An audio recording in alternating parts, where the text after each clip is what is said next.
దుబాయ్లో 2 అత్యాధునిక land క్రూయిజులు bullet ప్రూఫ్లు. చూడండి, ఆయన నిన్న ట్వీట్ చేశాడు.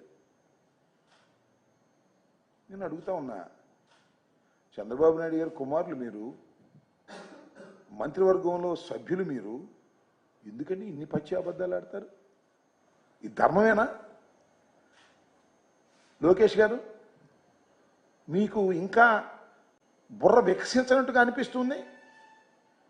నిక్కర్లు వేసుకుని గోలీకాయలు ఆడుకునే పద్ధతుల్లో మీరు మాట్లాడుతున్నారు. ల్యాండ్ క్రూయిజులు ఉన్నాయా? చూపించాయా బాబు, నాకు తెలియకడుగుతా. లోకేష్ గారు, నారా లోకేష్ గారు, ఎడ్యుకేషన్ మినిస్టర్ గారు, జగన్మోహన్ రెడ్డి గారి కాన్వాయ్లో ల్యాండ్ క్రూయిజులు ఉన్నాయి అని మాట్లాడుతున్నాడు. ల్యాండ్ క్రూయిజులు ఉన్నాయంట. మాకు ఎక్కడ కనపడలేదు. నిన్న మొన్న తిరిగాం. ల్యాండ్ క్రూయిజులు ప్రభుత్వం సప్లై చేసిందా? బుల్లెట్ ప్రూఫ్ కార్లు